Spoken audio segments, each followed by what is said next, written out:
नमस्कार दोस्तों, मैं राघव अवस्थी आप सब लोगों का अवस्थी डिजाइन अड्डा के यूट्यूब चैनल पर हार्दिक स्वागत करता हूं। तो आज हम लोग सॉलिडवर्क के एक नए वीडियो के साथ में जुड़ चुके हैं। पिछले वीडियो में मैंने आप लोगों को स्विफ्ट वॉश बेस को बताया था।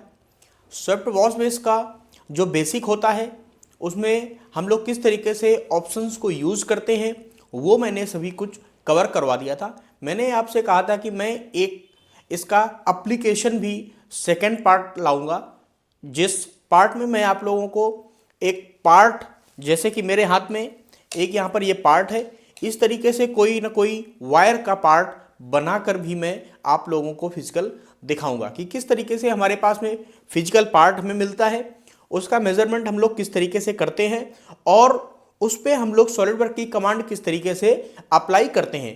क्योंकि ये पार्ट जो बना हुआ है, अगर इसे कोई बेसिक फैब्रिकेटर देख भी लेगा तो वो देखकर भी बना सकता है।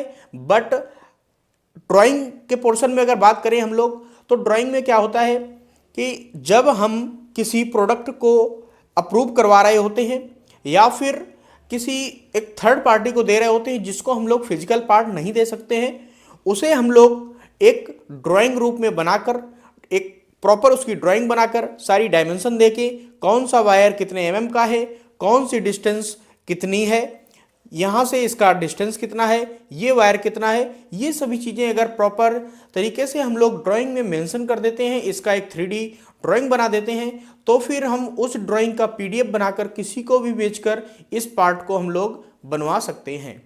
तो हम लोग देखेंगे कि इस पार्ट को हम लोग सॉलिडवर्क में किस तरीके से बनाएंगे, इस पर हम लोग स्विफ्ट वॉश बेस कमांड किस तरीके से यूज कर सकते हैं, किस हद तक इस पार्ट पे स्विफ्ट वॉश बेस काम करेगा, कुछ पोर्शन में काम नहीं करेगा।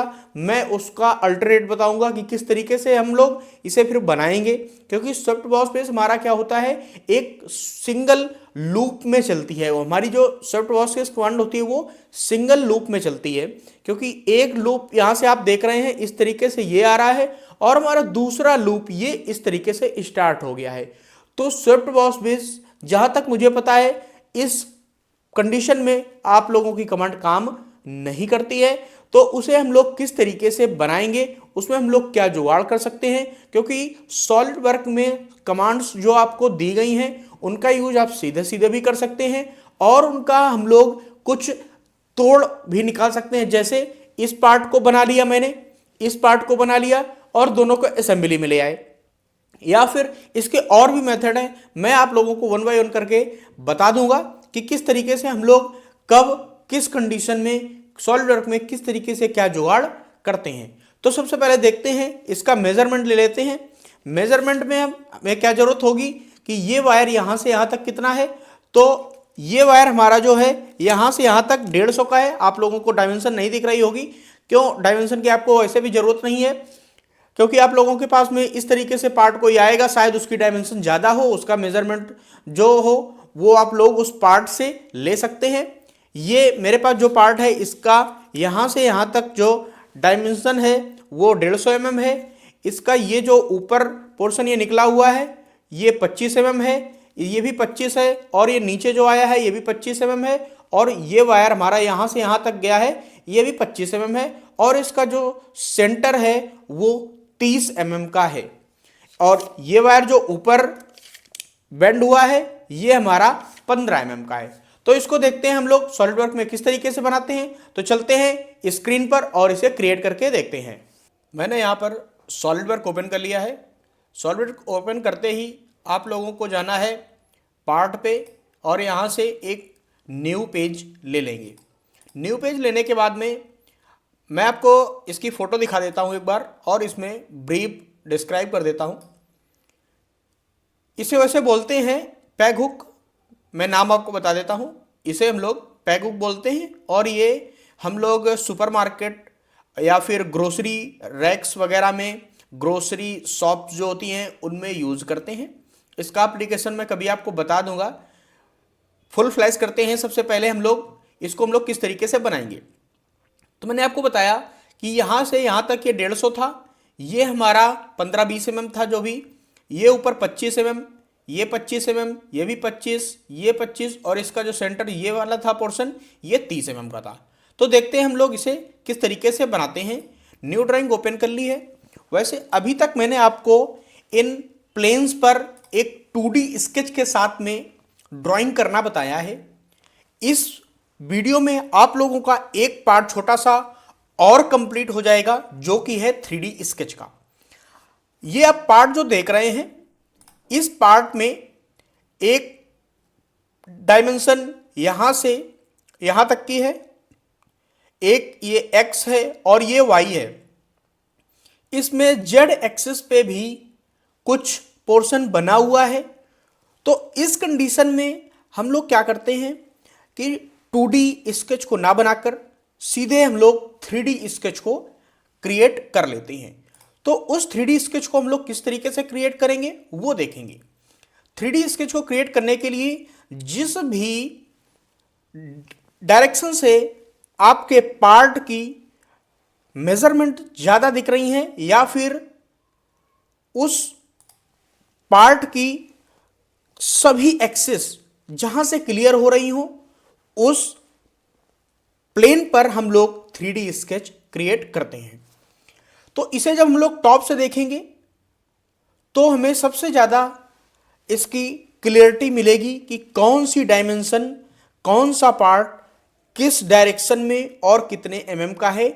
इसे जब हम टॉप व्यू से देखेंगे तो हम लोग यहां पर भी क्या करते हैं, 3D स्केच को बनाने के लिए, 3D स्केच को एक्टिव करने के लिए हम लोग सबसे पहले टॉप पर सिर्फ क्लिक कर देते हैं। क्लिक का मैंने मतलब आपको बताया है। जब मैं क्लिक बोलूंगा तो आप लोगों को लेफ्ट ही समझना है, और जब मैं राइट क्लिक करूंगा तो मैं उसे बता दूंगा कि राइट क्लिक करना है। तो टॉप पे जैसे ही आप लोग क्लिक करेंगे, क्लिक करने के बाद में आप यहां पर स्केच में आएंगे।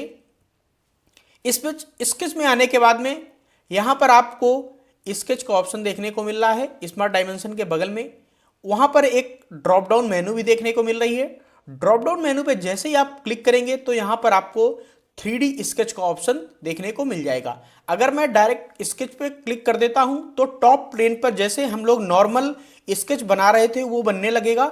अगर मैं यहां पर 3D स्केच पे क्लिक करता हूं तो हमारा यहां पर 3D स्केच एक्टिव हो जाएगा, जो कि यहां से यूसीएस आइकन भी दिख रहा है। एक्स वाई जेड तीन डायमेंशन या तीन डायरेक्शन आप लोगों को यहां से देखने को मिल रही हैं, एक्स वाई और जेड।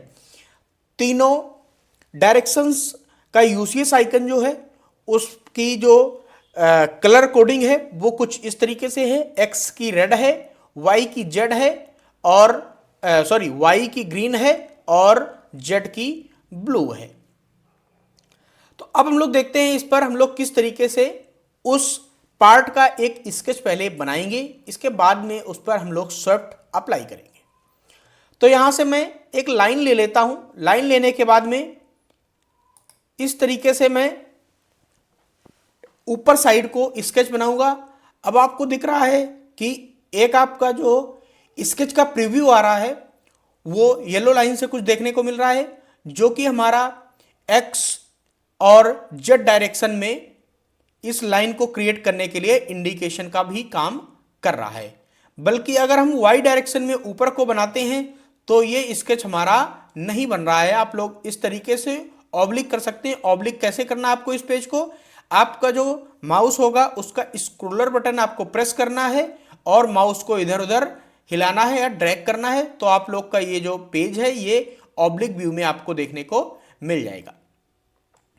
तो अब हम लोगों को क्या करना है, इस डायरेक्शन में स्केच बनाना है। तो आप टैब से भी स्विच कर सकते हैं। आप कीबोर्ड में टैब प्रेस करेंगे तो ये इसकी डायरेक्शन जो है वो स्विच हो जाती है टैब से, या फिर आप कर्सर उस डायरेक्शन में भी पेज को ऑब्लिक कर लें उसी डायरेक्शन में और कर्सर को ले जाए तब भी ये ऑब्लिक हो जाएगा। तो मैं यहां से एक लाइन यहां पे बना देता हूं, फिर एक लाइन इधर को, एक लाइन यहां से यहां को बना देता हूं। तो इस इमेज में भी दिख रहा है। अगर मैं इस वाले वायर को क्रिएट करता हूं तो कुछ इस तरीके से ही हमें यहां पर स्केच बनाना होगा। तो अब हम लोग क्या करते हैं, इसमें डायमेंशन दे देते हैं। ये मान लीजिए 20 mm है, ये हमारा 25 mm है, और ये हमारा 150 mm है। ये हमारा स्केच फुल्ली डिफाइंड हो गया है, यहाँ पर भी लिख के आ गया और ये स्केच कंप्लीट ब्लैक भी हो गया है। अब हमें क्या करना है, एक यहाँ पर आप लूप देख रहे हैं, ये लूप बना हुआ है और इस वायर का फेस और इस वायर का फेस आपस में दोनों टेंजेंट कंडीशन में है, दोनों के फेस को ऐड किया गया है। तो वो हम लोग किस तरीके से बनाते हैं उसको देखते हैं। तो ये ऊपर डायरेक्शन में 25 है। अब हमें इस नीचे वाली डायरेक्शन में, इस डायरेक्शन में इस लूप को बनाना है। तो हम लोग क्या करेंगे, एक रेफरेंस लाइन लेंगे, एक रेफरेंस लाइन इस तरीके से लेंगे और उसकी डायरेक्शन को हम लोग स्विच कर लेंगे टैब प्रेस करके कीबोर्ड से। इतनी लाइन ये बना ली। अब यहां से हम लोग लाइन पे जाकर यहां पर मिड पॉइंट लाइन को एक्टिव करेंगे और इस तरीके से डायरेक्शन को स्विच करते हुए टैब की मदद से इस लाइन को क्रिएट कर लेंगे। मैंने मिड पॉइंट क्यों सिलेक्ट किया, क्योंकि मिड पॉइंट से हमें दोनों डायरेक्शन में इक्वल लाइन को बनाना है, इस वजह से मैंने यहां पर मिड पॉइंट ले लिया। अब क्या करना है, एक लाइन दोबारा से एक्टिव करेंगे और यहां से डायमेंशन को स्विच करेंगे, एक इधर और एक नीचे की तरफ एक लाइन बना देंगे।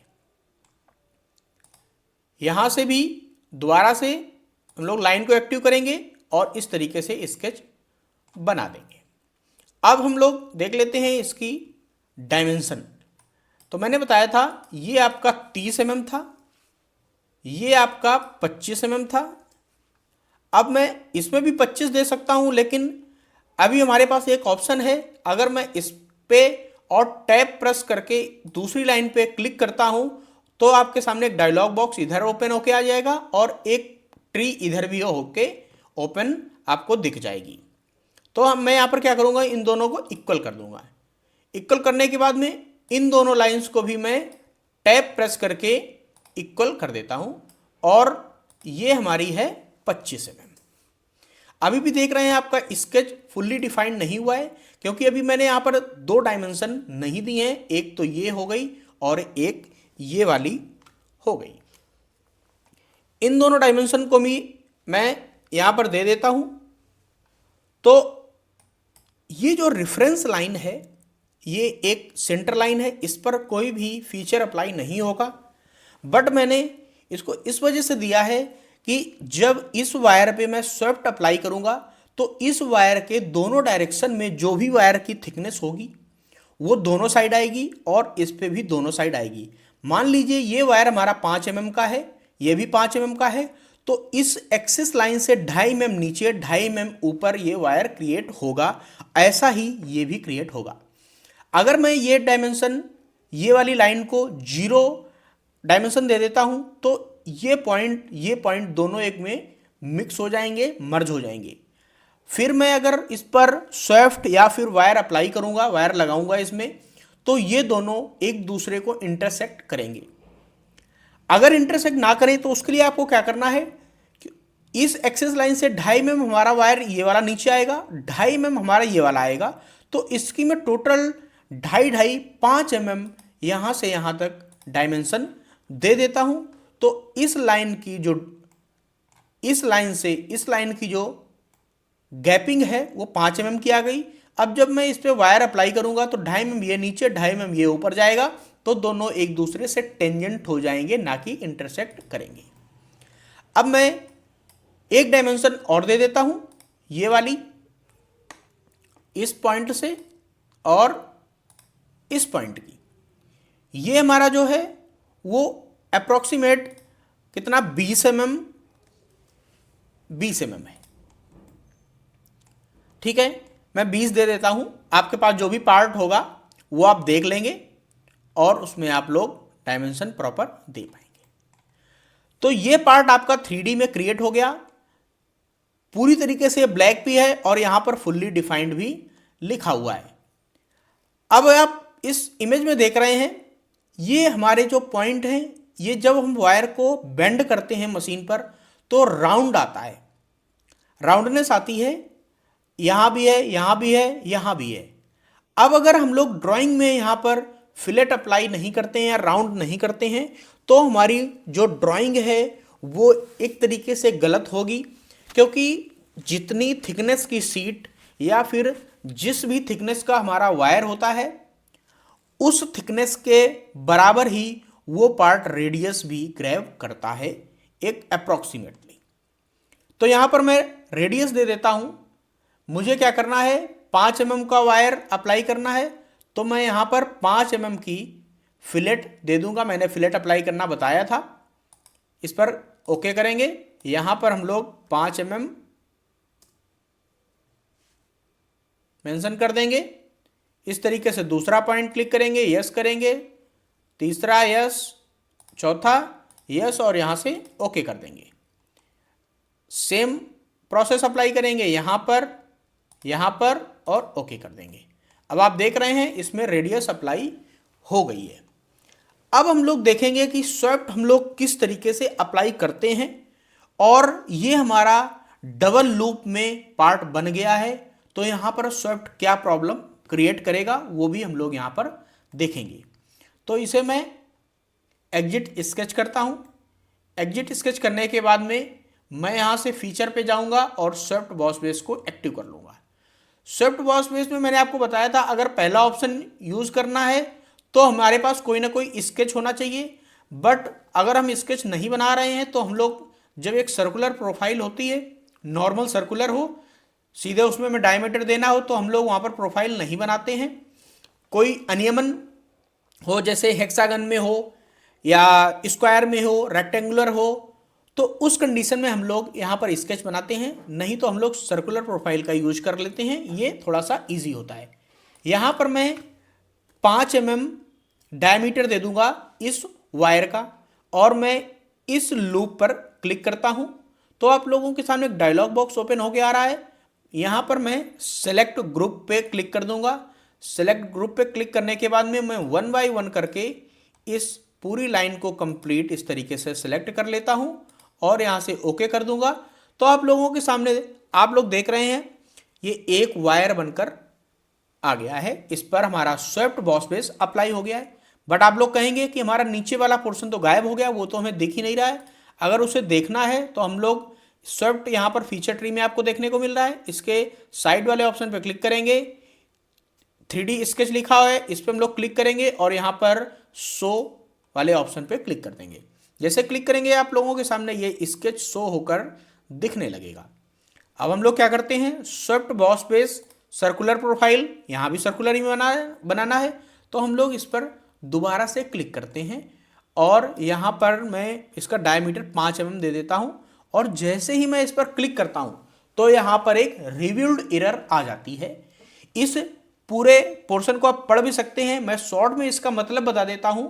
इसमें जो रिव्यूल्ड एरर आई है वो ये आई हुई है क्योंकि यहां पर मैंने 2 लूप में स्केच को बनाया हुआ है और इस कंडीशन में हमारा स्वेप्ट बॉस बेस काम नहीं करता है। तो जब काम नहीं करता है तो हम लोग किस तरीके से बनाएंगे, एक बिल्कुल सिंपल मेथड है, वो भी हम यहां पर बता सकते हैं, बट उसके लिए आपको थोड़ा सा वेल्डमेंट के बारे में पता होना चाहिए। इस वजह से मैं इस पार्ट को या फिर इस मेथड को यहां पर स्किप करता हूं। मैं आपको एक दूसरा मेथड बता देता हूं जिसमें आप लोगों को असेंबली करनी पड़ेगी, असेंबली वाले पोर्शन में जाना पड़ेगा। मैं असेंबली की छोटा जो ब्रीफ डिस्क्रिप्शन है वो भी मैं साथ के साथ इसमें दे दूंगा। तो आपके सामने क्या आ गया, ये एक पार्ट बन गया। अब ये वाला हमारा जो स्केच हो किसी काम का नहीं है, आप लोग बना भी सकते थे, और इसको अगर मैंने बना लिया है तो इसका क्या यूज आएगा असेंबली में, क्या प्रॉफिट होगा, वो भी हम लोग यहाँ पर इसे देख लेंगे। तो मैं क्या करूँगा, इस पार्ट को अब सबसे पहले मैं सेव कर लेता हूँ। इसे मैं डेस्कटॉप पे यहाँ डाल दूंगा सिंगल लूप वायर, कुछ भी आप नाम दे सकते हैं। मैंने इसे सेव कर लिया। अब मैं क्या करूँगा, कंट्रोल N करके एक पार्ट लेता हूँ जिसमें मैं इस पोर्शन को क्रिएट करूँगा। यहाँ से ओके करने के बाद में सेम प्रोसेस आपको अप्लाई करना है।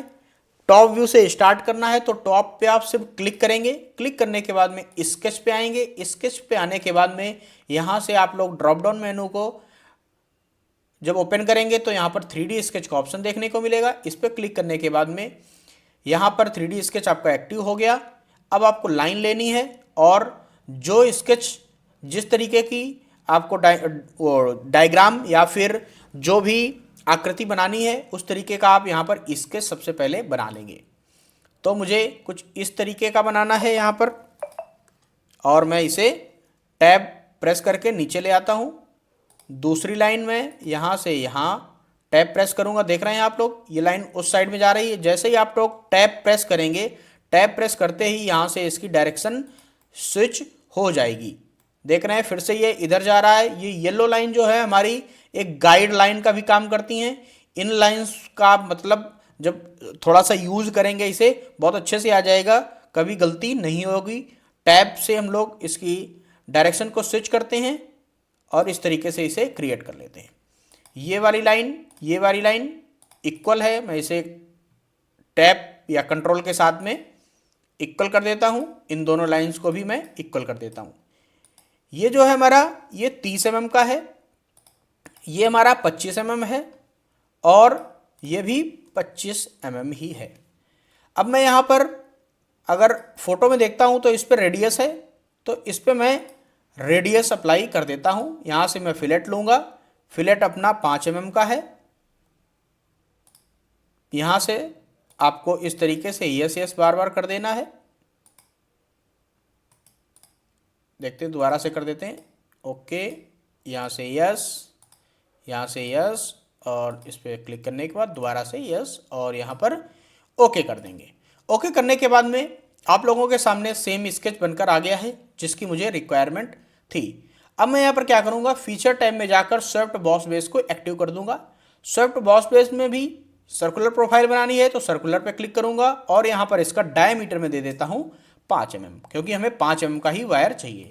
आप लोग देख रहे हैं यहाँ पर सेम एक आकृति बन गई है जो कि हमारी इस फोटो के अंतर्गत दिखाई गई है। अब मैं इसे भी सेव कर लेता हूँ। यहाँ पर मैं कर्व वायर नाम दे देता हूँ, कर्व वायर, और ये डेस्कटॉप पर सेव हो गया। अब आपको क्या करना है, कीबोर्ड से कंट्रोल एन प्रेस करना है। प्रेस करने के बाद में यहाँ पर असेंबली वाला ऑप्शन देखने को मिलेगा। मैंने आपको पहले वीडियो में बताया था कि सॉलिडवर्क 3 हिस्से में डिवाइडेड है, एक पार्ट, एक असेंबली, एक ड्राइंग का। तो मैं इस पर ज़्यादा टाइम वेस्ट नहीं करूँगा, मैं डायरेक्ट असेंबली को ओपन कर देता हूँ। आपको नहीं पता है, आप लोग वो वीडियो देख सकते हैं। असेंबली पे ओके करने के बाद में यहाँ पर अगर आपको आपके पार्ट जो हैं वो बैकग्राउंड में ओपन होंगे तो यहाँ पर आ जाएंगे, नहीं है तो आप लोग यहाँ से ब्राउज भी कर सकते हैं। जैसे ही मैंने ब्राउज किया, डेस्कटॉप की लोकेशन थी और मैं इसे यहाँ पर ओके करके ले आता हूँ। लाने के बाद में मैं यहाँ पर ज़्यादा असेंबली के बारे में नहीं बताऊँगा डिटेल में, अभी बहुत सारे ऑप्शन यहाँ पर अप्लाई करने होते हैं, लेकिन मैं डायरेक्ट आपको पार्ट की असेंबली करना बता देता हूँ। अब दूसरा पार्ट भी यहाँ से क्या करेंगे, आप लोग इंसर्ट कंपोनेंट पर क्लिक करेंगे। इंसर्ट कंपोनेंट पर क्लिक करने के बाद में यहाँ पर ब्राउज करेंगे। ब्राउज करने के बाद में दूसरे पार्ट को क्लिक करके ओपन करके यहाँ पर ले आएंगे। लाने के बाद में मैं इसे असेंबली को डिटेल में बताऊँगा। यहाँ पर थोड़ा सा क्या है, आपको टेक्निक बतानी थी, क्योंकि स्वेप्ट बॉस बेस हमारा किस हद तक काम किया और हम लोग अगर काम नहीं करता है तो उसका कुछ पोर्शन में यूज़ करके और कुछ टेक्निक इस तरीके की लगा के हम लोग पार्ट को कैसे क्रिएट कर सकते हैं। क्योंकि मैंने आपको बताया है कि मैं सॉलिडवर्क जो भी आपको बताऊंगा वो इस तरीके से बताऊंगा कि आप लोग पार्ट्स को प्रॉपर 3D में किस तरीके से बनाएंगे, उनका क्या प्रोसेस है। यहाँ पर मैं एक्सट्रूड का भी प्रयोग कर सकता था, एक्सट्रूड करके भी मैं इसे बना देता, ठीक है। लेकिन क्या है, जब हमारा ये वायर से पार्ट बना हुआ है तो हमारी यहाँ पर वायर की ही कमांड यूज होनी चाहिए। एक ये सॉलिडवर्क का सबसे कॉमन रूल होता है। अगर आप लोग इस तरीके से नहीं बनाते हैं तो आप लोग सॉलिडवर्क गलत पड़े हुए हैं। मैं ये तो दावे के साथ बोल सकता हूँ। इसका दूसरा मेथड है, इजी मेथड है, वेल्डमेंट वाला हम बताएंगे। वो इतना लेंदी नहीं है, असेंबली भी नहीं करनी पड़ेगी, एक ही पार्ट में बनेगा। लेकिन हम लोग अभी स्वेप्ट का यूज करके किस तरीके से हम लोग इस पोर्शन से निकल सकते हैं, इस पार्ट को किस तरीके से बना सकते हैं, वो हम लोग यहां पर देख रहे हैं। इस वजह से ये प्रोसेस इसका लेंदी हो रहा है, नहीं तो सिर्फ और सिर्फ 3 से 4 मिनट में ये पार्ट क्रिएट हो जाएगा। 3-4 मिनट भी नहीं, मैं आपको बताऊं सिर्फ ये 1 से 2 मिनट में क्रिएट हो जाएगा और इसकी आप लोग प्रॉपर जीए ड्राइंग भी बना सकते हैं। चलो देखते हैं इसको। अब हम लोग क्या करेंगे, यहां पर मैट वाले ऑप्शन को ओके करेंगे। मैट वाले ऑप्शन को ओके करने के बाद में हम लोग इस पे ओके करेंगे और इस पार्ट पे भी ओके कर देंगे। ठीक है, ओके करने के बाद में यहां से कोइंसिडेंस मैट लग जाएगी, मैं यहां पर ओके कर देता हूं। ठीक है, कोइंसिडेंस मैट ही पढ़ते हैं, ये प्रॉपर मैट क्या होती है, किस तरीके से यूज करते हैं, ये भी हम लोग देखेंगे। अब मैं इस पर क्लिक करता हूं और इस वाले पोर्शन पे क्लिक कर देता हूं, यहां पर भी कोइंसिडेंस मैट लग जाएगी, मैं इसे ओके कर देता हूं। तो आप लोग देख रहे हैं कि हमारा जो ये पार्ट था कुछ इस तरीके से क्रिएट यहां पर हो गया है। अब हम लोग क्या करते हैं, यहां पर कोइंसिडेंस मेट लगाने के बाद में इसका प्रीव्यू देखते हैं। तो आप लोग देख रहे हैं ये डायमेंशन हमारी यहां से इतनी दूर, हमारा जो पार्ट है कोइंसिडेंस हुआ है तो ये इतनी दूर बन गया है। तो इस प्रॉब्लम से हम लोग कैसे निकल पाएंगे, उसके लिए आपको क्या करना है, मेट वाले ऑप्शन पे आना है, इन दोनों मेट्स को डिलीट कर देना है। डिलीट करने के बाद में, मैं ये डिलीट क्यों कर रहा हूं, क्योंकि मैं दिखा रहा था कि अगर कोइंसिडेंस करेंगे तो आप लोग किस तरीके से प्रॉब्लम में फंसेंगे और क्या दिक्कत आएगी। क्योंकि मैं सॉलिडवर्क इसी तरीके से आपको बताऊंगा कि हम लोगों के साथ में क्या प्रॉब्लम्स आती हैं और उन प्रॉब्लम से हम लोग किस तरीके से बच सकते हैं। बनाना बड़ा आसान है, आपको जब आ जाएगा तो आप बहुत अच्छे से बनाएंगे और यही वीडियो आप रिपीट देख रहे होंगे ना, तो भी आप कहेंगे कि कितनी बेवकूफ़ियत के साथ में ये पार्ट को बनाया गया है, इसको हम ऐसे ही बना सकते थे। लेकिन जिसको नहीं आता है उसके लिए ये की पॉइंट का काम करेगा, क्योंकि उसे ये भी पता चलेगा कि इस पार्ट को बनाने में क्या प्रॉब्लम आएगी और हमें उसको किस तरीके से सॉल्व करना है। तो मैं दोबारा से मैट पे ओके करता हूं। अब मुझे क्या करना है, क्योंकि मैंने ये जो स्केच बनाया था वो स्केच हमारा प्रॉपर ऐसा था, जो हमारा पार्ट फिजिकल था उसी डायमेंशन के साथ में हमारा ये बना हुआ था। अब अगर इसका एक्सिस लाइन और इसका एक्सिस लाइन एक ही हो जाए, इन सभी जो भी हमारे जितने भी वायर बेंड हुए हैं इन सभी वायर्स का एक्सिस पॉइंट अगर ये हो जाए तो हमारा प्रॉपर पार्ट बन जाएगा, क्योंकि मैंने उसी हिसाब से यहां पर डायमेंशन दी थी। तो आपको क्या करना है, इस पर क्लिक करना है और इस वायर पे भी क्लिक करना है। अभी आपका यहाँ पे कोइंसिडेंस मेट अप्लाई हो रहा है ऑटोमेटिक। अब हम यहाँ से कोसेंट्रिक मेट पे क्लिक कर देंगे। जैसे ही कोसेंट्रिक मेट पे मैं क्लिक करूंगा तो आप लोग देख रहे हैं प्रीव्यू में हमारा जो इस वायर का एक एक्सिस था और ये एक्सिस था एक ही सेम हो गया। ठीक है, अब आप देख रहे हैं इसको हम लोग इस डायमेंशन में इस तरीके से इसे मूव कर सकते हैं, बट ये आगे पीछे मूव नहीं होगा। तो अब मुझे एक जगह और कोसेंट्रिक कर देना है और ये हमारा पार्ट पूरी तरीके से कंप्लीट बनकर तैयार हो जाएगा। मैं इसको क्लिक करता हूं, कोसेंट्रिक पे क्लिक कर देता हूं और इस पर क्लिक कर देता हूं। जैसे ही मैं क्लिक करता हूं और इसे मैं ओके करता हूं, आप देख रहे हैं इसका मैं प्रीव्यू साइड व्यू से दिखाता हूं तो आप लोग देख रहे हैं ये वायर दोनों एक दूसरे से टच हो रहे हैं प्रॉपर, जो मुझे जिस तरीके से चाहिए थे। अब क्या है, इन वायर्स को जो हम इस तरीके से दो को वेंड करेंगे, इसका प्रोसेस भी यही है, इसकी मैन्युफैक्चरिंग भी इसी तरीके से होगी। ये वायर हमारा एक बनेगा वेंड करके, एक ये वाला वायर हमारा एक बेंड करके बनेगा और इन दोनों को इस पोर्शन पे रख के यहां पर स्पॉट वेल्डिंग के थ्रू जोड़ दिया जाएगा। स्पॉट वेल्डिंग ये किस तरीके से होती है, क्या होती हैं, मैं सभी चीज़ों को बताऊंगा आपको, बट यहां पर आप टर्म्स को समझते चलिए, क्योंकि अभी हम लोग बेसिक सॉलिड वर्क पे चल रहे हैं, हम लोग एडवांस सॉलिड वर्क पे भी आएंगे। तो आप लोग देख रहे हैं जो हमारा ये पार्ट था और ये सॉलिड वर्क में बना हुआ पार्ट हमारा बिल्कुल सेम दिख रहा है और सेम है भी, मैंने प्रॉपर मेजरमेंट करके यहां पर बनाया हुआ है। अब आपके सामने ये पार्ट कैसा भी आ जाए, कितना भी बड़ा आ जाए, आप लोग मेजर करेंगे और इसका मेथड आपको पता चल गया है। आप लोग इस तरीके से इसकी असेंबली करके इसको रिक्रिएट कर सकते हैं, इसे बना सकते हैं। इसका मेथड और भी आसान है, मैं बताऊंगा, वो भी मैं जब वेल्डमेंट पढ़ा दूंगा तब बताऊंगा। उसमें हम लोग पाइप का यूज करके, ट्यूब का यूज करके इसको किस तरीके से इजी बना सकते हैं। तो ये पार्ट आपके सामने बन गया है। मिलते हैं अगले वीडियो में एक अगली नई कमांड के साथ में। उसमें भी मैं पहले कमांड बताऊंगा, फिर कोई ना कोई एक पार्ट लेकर आप लोगों को फिजिकल भी दिखाऊंगा और बनवाऊंगा भी। वीडियो अगर थोड़ा सा भी अच्छा लगा हो तो प्लीज़ वीडियो को लाइक शेयर एंड कमेंट कर दीजिएगा। प्लीज़ इसको 2 या 3 लोगों में शेयर कर दीजिए। मिलते हैं अगले वीडियो में, तब तक के लिए जय हिंद, वंदे मातरम।